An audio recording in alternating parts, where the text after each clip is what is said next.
예, 레위기 4장 1절로 봉독합니다.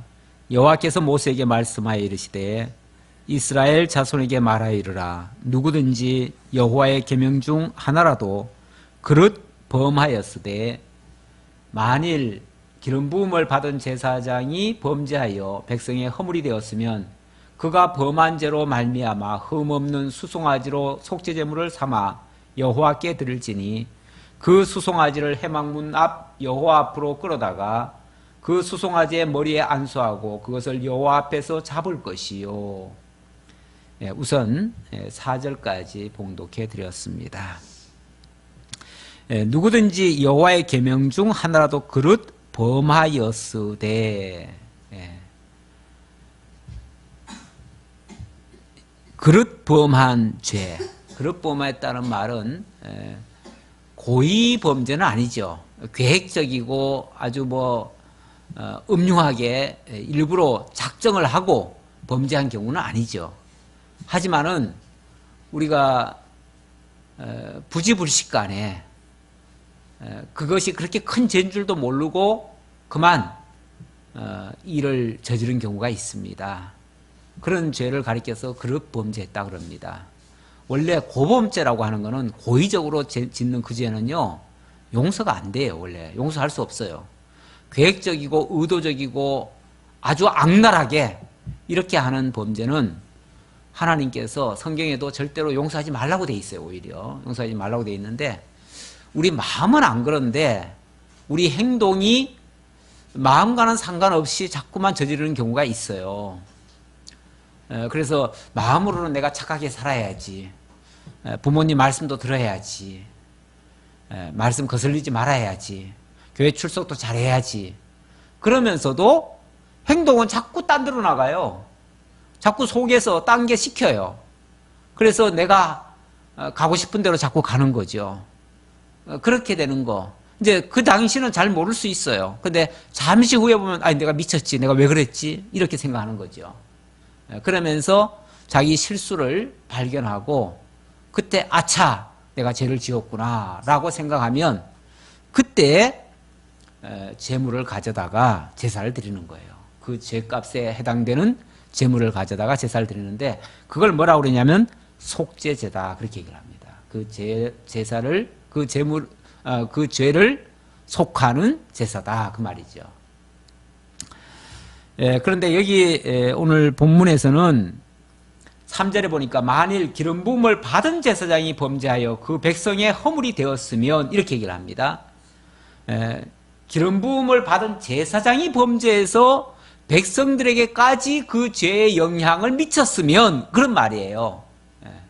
그래서 먼저 성경에는 죄어를 미쳤으면 이런 식으로 얘기를 하는데 그 어떤 죄를 저지르게, 남에게 죄를 저지르게 한 것도 죄예요.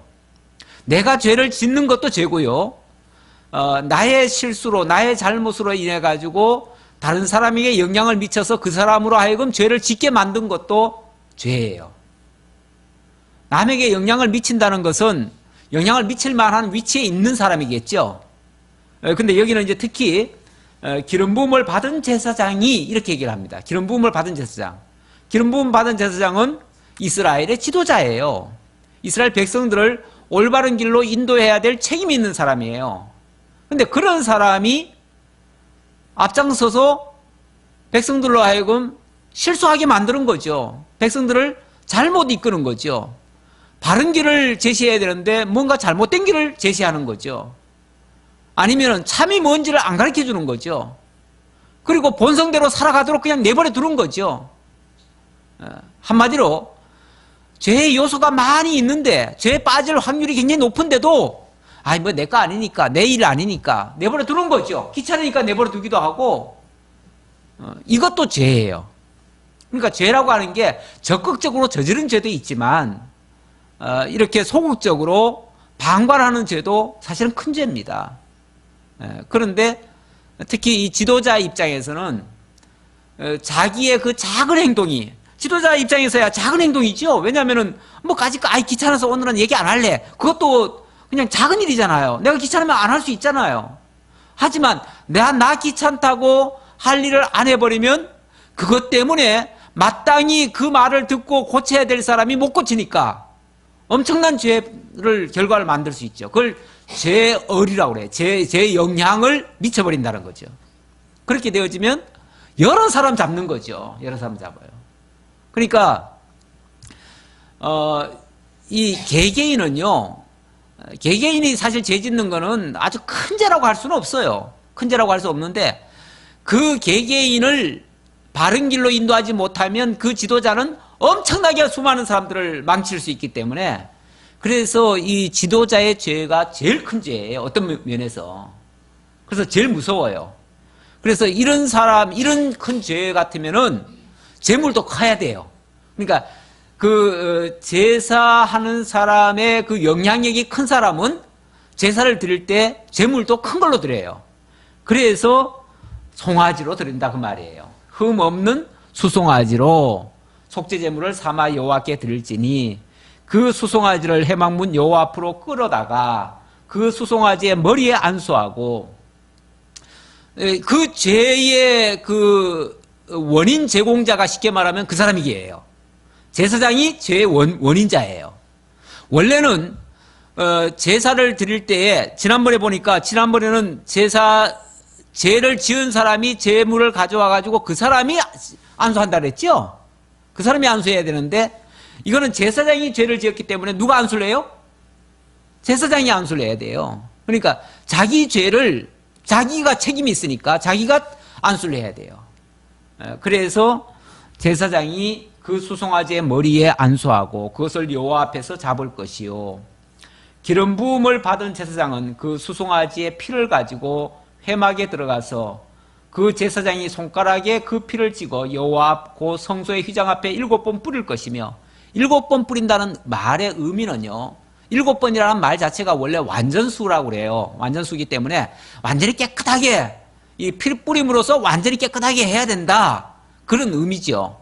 그러니까 상징적으로 깨끗하게 한다고 하는 의미로 7번 뿌리라는 거예요.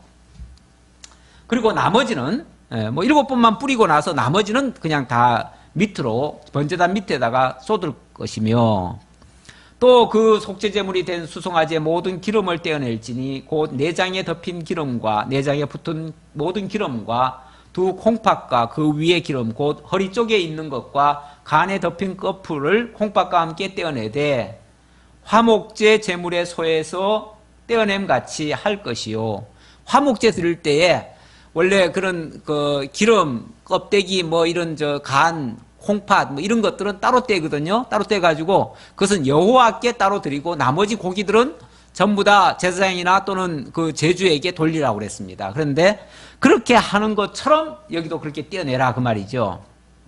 떼어내서 제사장은 그것을 번제단 위에 불사를 것이요, 그 수송아지의 가죽과 그 모든 고기와 그것의 머리와 정강이와 내장과 똥 곧 그 송아지의 전체를 진영 바깥 재버리는 곳인 정결한 곳으로 가져다가 불로 나무 위에서 사르되 곧 재버리는 곳에서 불사를 지니라.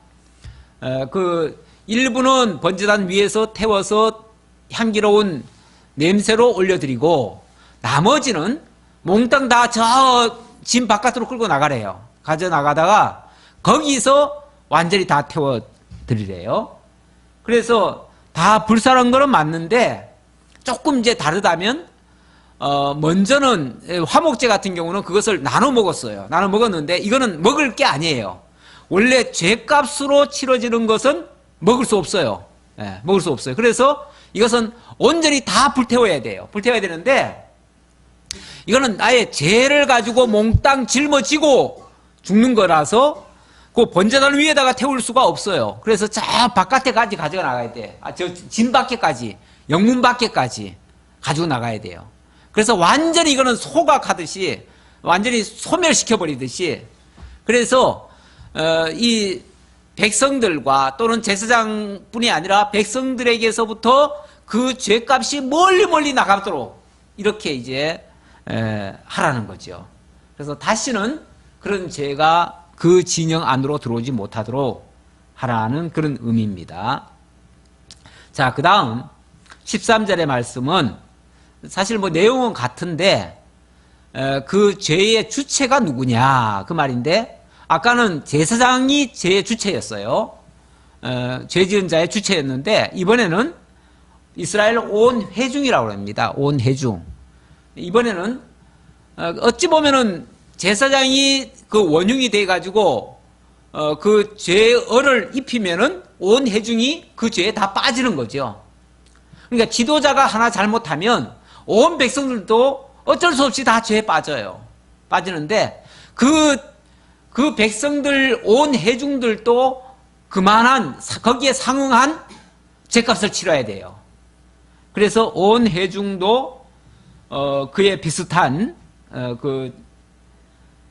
죄값을 치르는데 어떻게 하는가? 만일 이스라엘 온 회중이 여호와의 계명 중 하나라도 부지 중에 범하여 허물이 있으나 스스로 깨닫지 못하다가 그 범한 죄를 깨달으면, 자, 여기 중요한 또 말이 나와요. 자, 전체 회중이 제사를 드려야 되는데, 문제는 이 백성들은 누군가 알게 해주지 않으면 그 죄를 몰라요. 그렇죠? 죄라고 하는 것이 물론 우리가 깨어 있으면 알겠죠. 그러나 지도자가 가르쳐주지 않으면 죄인 줄도 잘 몰라요. 죄인 줄도 모르는데 죄값을 치르라? 말이 될까요? 안 될까요? 안 되죠. 어린아이들이 잘못을 했는데요. 잘못을 했는데 그 아이는 자기가 잘못했는 줄도 모르고 있어요. 그런데 엄마 아빠가 화가 나가지고 예를 들어서 막 몽둥이를 들고 막 때렸다고 칩시다. 그러면 그 아이 입장에서는 어떨까요? 아이고, 내가 죄를 지었기 때문에 거기에 상응한 벌을 받는구나. 그래서 나를 벌해주시는 엄마 아빠가 고맙다. 이렇게 얘기할까요? 그게 아니라 나는 지금 죄가 뭐냐, 지금 뭘 내가 잘못했길래 나한테 이렇게 때리는 거야? 죄를 모르니까 그냥 속에서 반감만 생기는 거죠. 엄마 아빠가 나를 미워하나? 나한테 막 어떻게 보면 무리하게 또는 무리한 체벌을 가한다. 이건 학대다. 이게 체벌이 아니라, 체벌이라고 하는 거는 그 상응한 죄가 있어가지고 거기에 따르는 벌이니까 그건 어떻게 보면은 우리가 달게 받을 수 있어요. 근데 그게 아니라 일방적으로 두드리게 패는 거니까 그건 뭐죠? 학대죠. 그거는 학대라서 이거는 아버지한테 반감이 생겨요. 그렇게 만약에 그렇게 되어진다면, 깨닫지 못하는 상태에서 만약에 체벌이 가해지면 그것은 반감이 생기고요. 내가 지금은 힘이 약하니까 꼼짝없이 내가 당하지만 이 다음에 보자. 내가 나이가 조금 더 들어가지고 내가 어른이 되고 이제 아버지는 이제 할아버지가 되면 그때는 내가 구박하리라. 아마 속으로 벼르고 있을지 몰라요. 그렇게 되면. 그러니까 이유 없는 체벌은 사실은 효과도 없어요. 효력도 없어요. 그래서 이유 없는 제사도 사실은 의미가 없어요. 그렇죠? 원래 이 제사라고 하는 것에는, 여기 지금 속죄제라고 하는 것은, 원래 속죄제라는 그 단어 자체가요, 뭐라고 할까요? 값을 지불하다, 뭐 그런 의미예요. 그러니까 그 벌에 대한 값을 지불하는 거거든요. 그런데 아니 내가 왜 맞아야 되는지도 모르고 맞으니까 이거는 자기가 잘못한 것을 깨닫는 게 아니고 그냥 반감만 생기는 거죠. 그렇게 되어지면 아무런 교육적 효과가 없어요. 이 속죄 제사라는 것도 사실은 교육적인 의미가 있어요. 이것도 하나님께서 근본적으로 죄를 사하시는 분은 하나님이시라는 걸 알게 해주려고 지금 이걸 하는 거예요. 그래 희생을 시키라는 거예요. 동물한테 대신 직접 죄값을 지불하는 게 아니잖아요. 어찌 보면 동물한테 대신 죄값을 전가해가지고 동물로 하여금 죽게 하는 거잖아요. 그러니까 이거는 아주 엄청나게 교육적 효과를 사실은 기대하고 하는 건데, 교육적 효과라는 게 깨닫지 않고는 의미가 없습니다. 그래서 부지 중에 범하여 허물이 있으나 스스로 깨닫지 못하다가 그 범한 죄를 깨달으면 이렇게 하라고 합니다. 깨달으면 그때 가서 이 제사를 드려라. 깨달았을 때 제사를 드려야 그 효력이 있다 그 말이죠. 효과가 있다. 그래서 깨달으면 해중은 수송아지를 번 속죄제로 드릴지니, 여기 해중이란 말은 한 사람 개인의 잘못을 얘기하는 게 아니에요.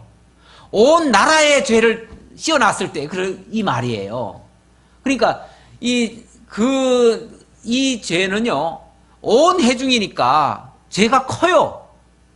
전체 나라 백성들이 온 죄를 다 뒤집어 쓴 거나 마찬가지예요. 물론 그 원인은 제사장에 의해서 되어졌다고 볼 수 있는데, 어쨌든 원인이 어디 있든 간에 결과가 온 회중에게 다 미쳐버렸어요.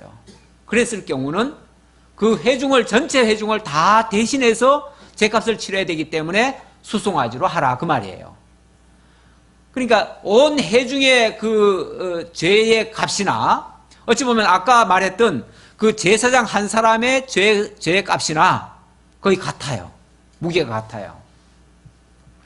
우리 교회는요, 헌법에 이런 게 있습니다. 예를 들어서 교회에 뭐 재직회가 있잖아요. 재직회가 있고 또는 당회가 있는데, 그 회의를 할 때 보면은 목사는 한 명이잖아요. 근데 재직회는 몇 명이에요? 그건 뭐 교회마다 다르겠지만은 자관 다수잖아요. 그럼 예를 들어서 100명이라고 치면은 1대 100이잖아요. 그렇죠? 1대 100이에요. 그럼 만약에 투표로 하면은 목사의 의견이 되겠어요? 아니면은 100명의 의견이 더 우월하겠어요? 만약에 이게 대립이 됐다 그러면, 정면으로 대립됐다 그러면은 누구의 의견이, 당연히 민주주의로 하면은 100명의 의견이 더 앞서죠. 그러면 무조건 목사는 거기에 따라서만 가야 되겠네요? 가는 사람도 있고 자기 마음이 물론 뭐 목사 편들어주면 또 편들어준 사람이 있으니까 또 이제 반반으로 나뉠 수도 있고 또 이제 어떤 더 할 수도 있겠지만, 그러나 아주 중요할 때, 이럴 때는요, 그 한 사람의 결정권을 다른 다수, 예를 들어서 100명이라면 100명의 결정권과 동일하게 여겨줄 수도 있어요. 왜 그러냐면 지금은 이제 반대되는 얘기인데, 지금은 이거는 죄값을 지금 물을 때 그 한 사람의 죄값이나 어찌 보면 다수의 온 회중의 죄값이 동일할 수 있다라고 제가 지금 말씀을 드렸지만, 반대로 그 영향을 끼치는 것, 좋은 영향을 끼치는 것도 마찬가지예요. 그 정도의 영향을 또 끼칠 수가 있는 거예요.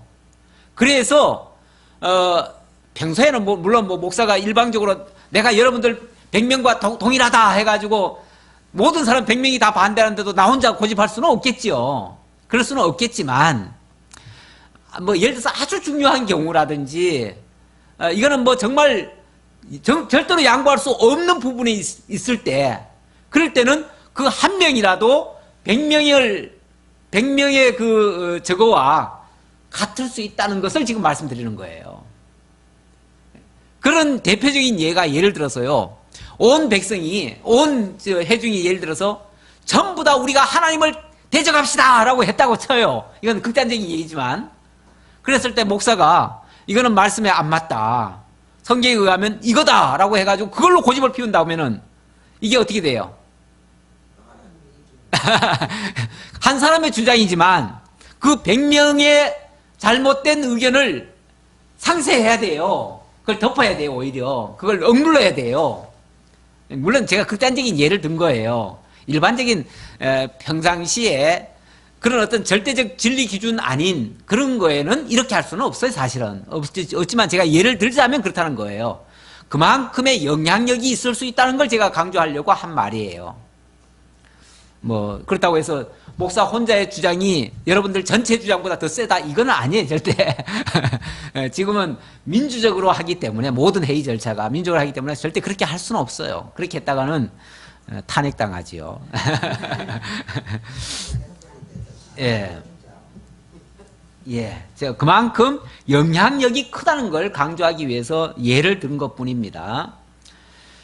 자, 그래서 온 회중이 만약에 다 범죄했을 때는 역시 한 사람이 아니잖아요. 회중도 한 사람이 아니기 때문에 작은 재물로는 안 돼요. 그래서 가장 큰 재물이 송아지예요. 그래서 수송아지를 가져오라 그 말이에요. 그래서 회중의 장로들이 여호와 앞에서 그 수송아지 머리에 안수하고 그것을 여호와 앞에서 잡을 것이요. 회중의 장로란 말은 장로가 누구냐면은 그 회중들의 대표예요. 그렇죠? 회중의 대표가 장로이기 때문에 그래서 회중의 대표인 장로가 그 자기 백성들의 죄를 대신해서 그 머리에 안수하라 그 말이에요. 자, 그리고 그 나머지는 똑같아요. 나머지는 다 제사장이 그걸 이제 받아가지고 똑같이 행사를 합니다. 역시 그 일을 주관하는 자는 제사장이에요. 그래서 뭐 자기 일도 물론 제사장이 자기가 해야 되고 백성들의 죄값을 지불하기 위한 그 제사도 자기가 집전을 해야지요. 집례자로서 하는 거예요. 그러니까 집례할 때만큼은요, 이건 내 죄다, 네 죄다가 아니에요. 이거는 객관적인 하나님 앞에서의 자세로 그냥 하는 거예요. 그래서 똑같이 하라고 했고요. 그 다음 22절 보겠습니다. 만일 족장이 그의 하나님 여호와의 계명 중 하나라도 부지 중에 범하여 허물이 있었는데 그가 범한 죄를 누가 그에게 깨우쳐 주면 그는 흠없는 순념소를 예물로 가져다가 그 순념소의 머리에 안수하고 그 다음에는 이제 또 똑같아요. 또 똑같은데 어쨌든 이번에는 대상이 누구지요? 족장 그랬습니다. 족장이라고 그러면은 우리말로 하면은 이제 이 방백, 도백 뭐 이런 사람들이에요. 이 방백, 도백이라고 하면은 이제 한 지역에 이렇게 지역을 다스리는 그런 사람이에요. 물론 전 백성을 다 다스리는 이 제사장, 그 당시는 뭐 재정일치 시대니까 제사장이 곧 왕이나 마찬가지예요. 왕은 없을 때니까요. 왕은 없을 때니까 제사장이 왕노릇 했다고 치면 이 도백들은, 이 족장들은 한 지역을 다스리는 자예요. 그러니까 그런 자 같은 경우는 이게 또 개인이에요. 개인. 그렇죠? 족장이지만 개인이잖아요. 개인이기 때문에 만약에 그 족장이 범죄했을 때 그때도 자기가 허물은 있지만은 누가 그것이 죄라는 사실을 안 알려주면 몰라요. 모르는데 부지 중에 범하여 허물이 있었는데 그가 범한 죄를 누가 그에게 깨우쳐 주면 누가 깨우쳐 주겠어요? 아무래도 제사장이나 이런 사람들이 깨우쳐 주겠지요. 당신 그거 잘못하고 있어. 그 범죄요 그거. 당신은 그게 옳은 줄 알고 했지만은 그건 잘못된 거요. 라고 지적을 하면 그 다음에 어떻게 해야 돼요? 아무리 족장이지만 물론 그거는 개인이기 때문에 그 개인이 하나님 앞에 제물을 가져다가 거기에 상응한 제값을 지불해야 돼요. 속죄제를 치러야 돼요. 치러야 되는데 이번에는 개인에 대한 죄이기 때문에 순년소라고 하는 조금 작은 소보다는 조금 작은 제물을 가져다가 합니다. 그 밖에 그 제사 드리는 그 방식은 똑같아요. 똑같고 그 다음 27절입니다. 만일 평민의 한 사람이 여호와의 계명 중 하나라도 부지 중에 범하여 허물이 있었는데 그가 범한 죄를 누가 그에게 깨우쳐 주면 그는 흠없는 암염소를 끌고 와서 그 범한 죄로 말미암아 그것을 예물로 삼아 그 다음 얘기는 똑같아요. 그 다음 얘기는 똑같으니까 제가 좀 생략하고요. 이번에는 평민 중에 한 사람이 했을 때라고 했습니다. 평민 중에 한 사람은 제물을 뭘 가져오라고 그래요? 암염소. 순년소와 암염소의 차이는 뭐예요?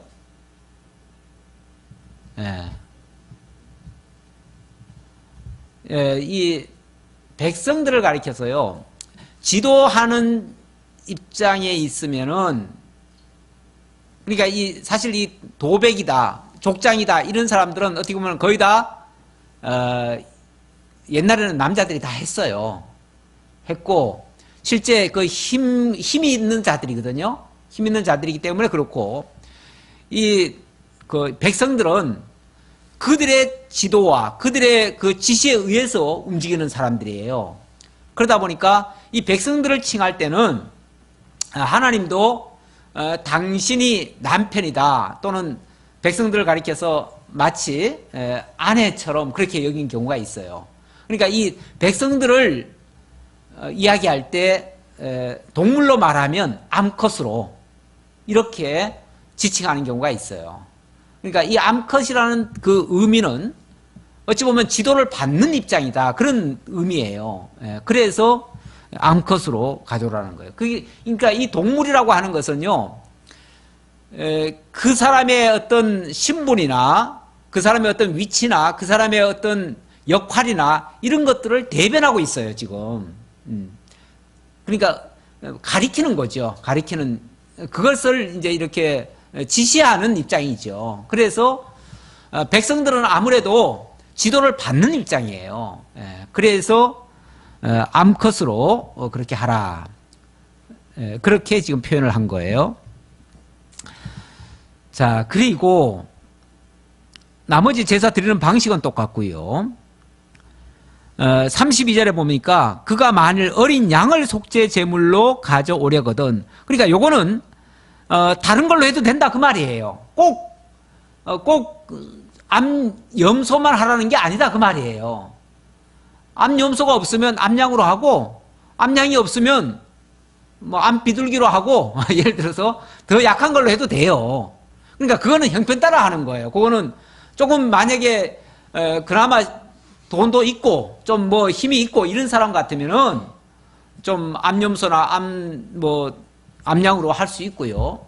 만약에 힘이 모자라면 또 뭐 더 낮은 걸로 해도 돼요. 상관없어요. 그리고 정 없으면은 또 뭐 그냥 곡식으로 해도 돼요. 그거는 그 사람의 그 형편 따라 하는 거예요. 형편 따라. 그러나 지도를 받는 입장이다라는 것을 상징하기 위해서 암컷으로 했다 그 말이에요. 그 차이라는 거죠. 자, 그 다음 이제 제사 드리는 방식은 똑같고요. 35절 보겠습니다. 그 모든 기름을 화목제 어린 양의 기름을 떼낸 것과 같이 떼내요. 이 화목제 얘기를 한 거는 화목제를 얘기하려는 게 아니라 화목제에서 기름 따로 떼가지고 했잖아요. 그런 것처럼 하라 그 말이죠. 어린 양의 기름을 떼낸 것처럼 떼내요. 제단 위 여호와의 하제물 위에서 불사를 지니 이같이 제사장이 그가 범한 죄에 대하여 그를 위하여 속죄한즉 그가 사함을 받으리라. 이렇게 제사장이 그를 위해서 일단 제사를 드린 다음에 그를 위해서 속죄 제사를 드리면은 그걸 이제 화제로 드릴 때 그 화제는 그 기름 가지고 화제를 드린다 그랬어요. 그러니까 이건 냄새만 풍기는 거예요. 어떻게 보면은 우리 하나님이 받으시는 거는 그 고기가 아니에요. 고기가 아니고 그 기름에서 나오는 피와 기름, 피는 뿌리고 기름은 태우는데 그 피와 기름이 가리키는 의미. 피와 기름은 뭐라고 그랬어요? 피는 생명이고요. 기름은 힘이에요. 힘을 상징해요. 그러면 하나님의 생명과 하나님의 힘, 그것을 하나님께 돌리는 거예요. 그 생명과 힘이 그의 모든 것을 다 컨트롤하잖아요. 그래서 그걸 하나님께 온전히 태워드림으로써 자기들에게 가지고 있던 어찌 보면 우리가 죄를 짓는다고 하는 건요, 어떻게 보면은 나의 의지가 반영이 된 거거든요. 된 건데, 물론 그게 쏘가서 됐든, 부지 중에 했든, 어쨌든 내 의지가 반영이 된 거예요. 내 힘이 거기 쓰인 거예요. 그랬을 때, 나의 그 잘못된 것들을 하나님께 다 내어드리고, 하나님의 절대 주권과 하나님의 그 생명으로 살겠습니다라고 하는 어찌 보면 그런 고백 같은 것이 담겨져 있어요.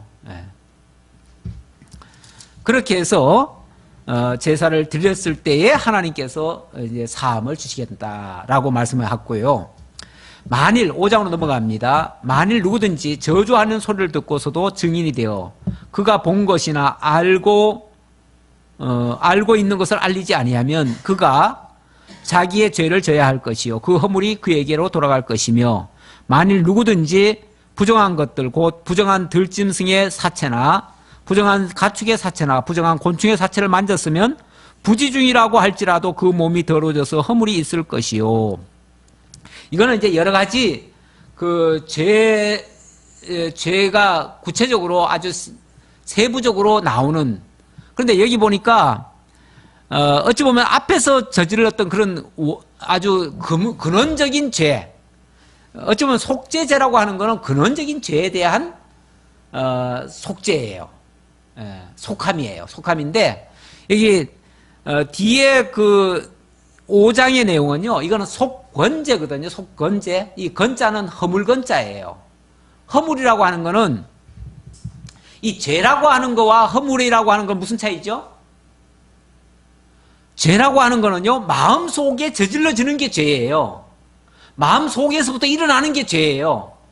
근데 마음속에서 일어난다고 해서 실제 행동이 옮겨졌나요? 행동이 안 옮겨졌더라도 사람들에게 영향을 미치고 그런 아주 음흉한 생각을 하고 나쁜 생각을 가지면 이미 죄진 거예요. 그거는 속죄죄로만 사해져요. 그런데 속건죄라고 하는 거는 부지불식간에 여전히 뭐 내용은 다 부지불식간이에요. 불식간이지만 내 몸으로 행동화되어졌을 때 그걸 허물이라고 그래요. 허물인데 이 5장의 내용은 바로 허물이라는 거예요. 허물이라고 하는 거는 나중에 뒤늦게 아차 하는 거죠. 아차. 그런 마음도 없었는데 앞에 거는 죄 지을 마음이 있어가지고 저질렀겠지만 여기는 죄라고 하는 생각 자체도 몰랐는데 어느 순간에 죄로 드러났어요. 그랬을 때는 행동이 됐어요. 행동이 됐다면 그거는 완전히 허물이 된 거죠. 이걸 이제 범죄라고도 하죠. 허물을 다른 말로는 범죄라고 합니다. 그래서 허물이 그에게로 돌아갈 것이며 만일 누구든지 부정한 것들, 이 부정한 것들이라고 하는 거는 뭔가에 접촉되는 거예요. 우리가 뭐 길거리 가다가도 더러운 것에 부딪힐 수도 있고요. 어떨 때는 나도 모르게 그냥 죽은 시체도 만질 수 있고요. 물론 동물의 사체지만은 그런 것도 만질 수 있고요. 경우에 따라서는 뭐 일가 친척이 죽었는데 안 가볼 수 없잖아요. 원래 성경적으로 말하면 그것도 부정한 것에 접촉되는 거예요. 예를 들자면 그런 거예요. 한 예가 그래요. 그래서 부지중이라고 할지라도 뭐 심지어는 이제 가축의 사체나 부정한 곤충의 사체를 만졌으면 부지중이라고 할지라도 이미 그 몸은 더러워졌다. 이렇게 얘기를 해요. 그러니까 허물이라고 하는 게 꼭 우리가 생각할 때 죄라고 여기는 것만 죄가 아니에요. 어찌 보면 뭐 늘상 우리는 거기 노출돼 있다고 볼 수 있어요. 그랬을 때 만일 부지 중에 어떤 사람의 부정에 닿았는데 그 사람의 부정이 어떤 부정이든지 그것을 깨달았을 때는 허물이 있을 것이요. 근데 여기도 그러네요. 그 허물에 접촉이 됐다고 해서 쉽게 말하면 범죄됐다고 해가지고 곧바로 하라는 게 아니고요. 그것이 정말 깨달아졌을 때 그때 하라는 거예요. 아까 의미는 이미 말씀드렸어요. 깨닫기 전에 하는 거는 의미가 없어요. 목적이 어디 있어요? 그렇죠. 목적이 깨닫고 거룩하고 깨끗하고 의롭게 하려는 거잖아요. 그러는 건데 깨닫지 못하면은 뭐 고칠 수도 없고 아무것도 안 되죠. 의미가 없지요. 만일 누구든지 입술로 맹세하여 악한 일이든지 선한 일이든지 하리라고 함부로 말하면 그 사람이 함부로 말하여 맹세한 것이 무엇이든지 그가 깨닫지 못하다가 그것을 깨닫게 되었을 때에는 그 중에 하나에 그에게 허물이 있을 것이니 우리 뭐 흔히들 말하잖아요. 나 어떻게 하겠습니다 라고 했다가 그 다음에 가면은 뭐 못하는 경우 허다하죠. 나 절대 앞으로 성질 안 내겠습니다 해놓고도 그 다음날 가면은 또 성질 내고 나 절대 이거 안 하겠습니다 해놓고도 조금 있으면은 얘기해놓고는 또 뭐라고 왜 그걸 했냐 안 한다고 해놓고 왜 했냐 그러면은 내가 이거는 내가 어쩔 수 없어서 했다고 그러고 그러면서 또 핑계대고 사실 그 핑계대는 건 제일 나쁜 거예요. 누가 지적을 하거든 빨리 시인하셔야 돼. 빨리 시인하시고 그렇구나 내가 그거 잘못했구나 라고 생각하고 안 하려고 하는 것이 그나마 정직한 행위죠. 우리는 늘 깨어 있어야 되고 깨어 있는다는 말은요 그 죄가 드러났을 때 빨리 시인하고 그거에 대한 다시 안 하려고 하는 그 마음가짐을 갖는 것이 어찌 보면 가장 정직한 모습인데 우리가 좀 비열해요. 비열해가지고 시인하면은 큰일 나는 줄 알아. 그럼 자존심이 다 깎이는 줄 알아. 그 자존심도 그 아주 버려야 될 부분이에요. 그것도 못 쓸 일입니다. 이 중 하나에 허물이 있을 때는 아무 일에 잘못하였노라 하고 뭐라고 하고요? 자복하고. 우리 입술로 먼저 시인부터 할 줄 알아야 돼요. 누가 옆에서 그거는 좀 잘못됐습니다 하면은 말부터 일단 그렇습니까? 제가 거기까지 미처 깨닫지 못했네요. 이제 깨달았으니까 다시 안 그럴게요. 이렇게 말해주는 것이 정직한 겁니다. 이게 자복하는 건데 어떤 사람들은 옆에서 지적을 해도 자복할 줄 몰라. 자기가 옳다는 거야. 내가 그럴 수밖에 없었다는 거야. 그럼 원인은 누구한테 있어요? 남에게 있다는 거예요. 가장 비열한 거예요. 남한테 책임 돌리는 거는 비겁한 거예요. 책임은 내가 져야 돼요. 남은 만약에 잘못했더라도 남이 잘못했을 수도 있겠지요. 그리고 그 사람 때문에 내가 또 잘못했을 수 있지요. 그럴지라도 그 사람은 원인 제공자는 됐지만 실제 잘못한 건 나잖아요. 그 사람은 또 그 사람대로 또 지적받을 거예요. 하나님께서 또 다른 방법으로 또 깨우치게 할 거예요. 그러나 그 사람까지 왜 저 사람은 왜 혼 안 내고 왜 나만 혼내요 이러지 말고 일단 나부터 지적하면 나부터 회개해야 돼요. 그리고 그 사람은 또 하나님이 또 다른 방식으로 또 회개케 할 거예요. 그러니까 그 사람 물고 늘어지지 말고 우리 물귀신이야. 혼자는 절대 욕 안 보려고 그래. 그냥 같이 가면은 덜 억울해하고 나 혼자 당하면은 억울한 것 같고. 근데 우리 하나님은요 1대1로 우리를 상대하시기 때문에 내가 회개해야 돼. 내가. 남이 회개 안 하는 거 가지고 왜 쟤는요 그러지 마세요. 우리 주님께서는 그 사람은 그 사람대로 따로 훈련시킬 거예요. 나한테 지적하거든 내가 회개해야 돼요. 그래서 늘 깨어서 자기의 그 잘못을 지적받을 줄 알고 그것을 바로 자복, 일단 말부터. 말이 우선 급하잖아요. 그렇죠? 말은 먼저 할 수 있잖아요. 먼저 할 수 있는 것이 뭐냐면 자복이에요. 자복. 그래서 그 시인이죠. 내가 잘못했다는 걸 인정하는 거죠. 그걸 인정하고 그 잘못으로 말미암아 여호와께 속죄제를 드리되 양떼 암컷 어린 양이나 염소를 끌어다가 속죄제를 드릴 것이요 제사장은 그의 허물을 위하여 속죄할지니라. 여기 암컷이라고 했으니까 암컷이라고 하는 의미는 제가 아까 말씀드렸지요. 이 지도를 받는 입장이다. 지도를 받는 입장이니까 항변하시면 안 돼. 항변하면은 지도 안 받으려는 자세예요. 그렇잖아요. 지도를 받는 입장에서 누가 지적하거든 그 시인을 하셔야지. 시인 안 하면 하나님은요 하나님은 그 행한 그 자체보다요 그 잘못한 것을 시인하지 않는 걸 더 나쁘게 봐요. 하나님은 제사보다 순종하는 걸 더 기뻐하신다고 그랬어요. 제사 행위는 나중에 따라오는 거예요. 제사 행위를 하나님 기뻐하지 않아요. 그러니까 자기 죄가 뭔지도 모르고 그리고 제사만 맨날 갖다가 무슨 뭐 뻔질나게 무슨 의식처럼 행하는 거 그런 거는 하나님 기뻐하지 않아요. 진짜 중요한 거는 먼저 깨달아야 돼요. 깨닫고 시인해야 돼요. 입으로. 그리고 그 다음에 내가 고쳐야 돼요. 그러니까 어찌 보면 지금은 우리가 이런 소잡고 양잡아 제사 드리는 건 안 합니다. 왜냐하면 우리 주님께서 나 대신 드려주셨어요. 제사 드려주셨죠? 그래서 우리가 다시 또 소잡고 양잡고 뭐 이런 거 안 따져도 돼요. 이제는 안 따져도 되는데 다만 뭘 합니까? 내가 죄인이면 시인을 해야지요. 그렇잖아요. 입으로는 좀 시인을 하시고 그 다음 단계가 뭐예요? 주님께서 내 죄를 사해 주신 것, 내 이런 죄까지도 주님께서 사해 주셨으니 정말 감사합니다. 내가 다시는 안 저지르도록 하겠습니다. 이렇게 고백을 해야겠지요. 그게 어찌 보면은 이제는 신령의 제사고 찬미의 제사고 선한 제사고 이제는 제사 행위가 달라요. 이제는 구약에 이런 제사는 안 드려요. 하지만은 이제는 우리가 몸과 마음과 이 행동으로서 신령한 제사를 드리는 거예요. 그 제사가 감사의 제사, 찬미의 제사. 그래서 히브리서 13장 끝에 가면은 우리가 이제 그리스도를 따라서 그리스도가 우리를 위해서 영문 밖에 나가셔서 그런 우리 대신 제사 드려주셨으니 우리도 영문 밖으로 나가자. 그리고 항상 찬미의 제사 드리자. 그렇게 얘기하잖아요.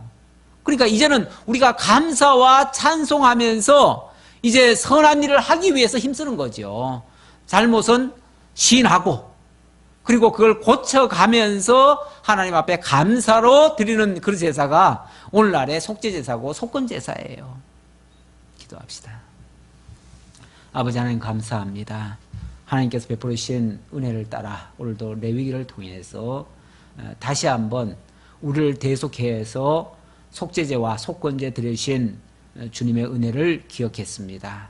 아버지 하나님, 구약시대 그 엄청난 죄들을 제물을 통해서 온전히 안수되어지고 정가되어지고 그래서 내 모든 죄를 저 영문 밖까지 멀리 떨쳐버린 것처럼 오늘날 우리도 그 죄를 인정하고 고백하고 주님의 그 은혜에 감사하고 항상 은혜의 영광 찬송하며 살아갈 수 있는 참으로 신령과 진정의 제사를 드리는 저희 모두가 되게 하옵소서.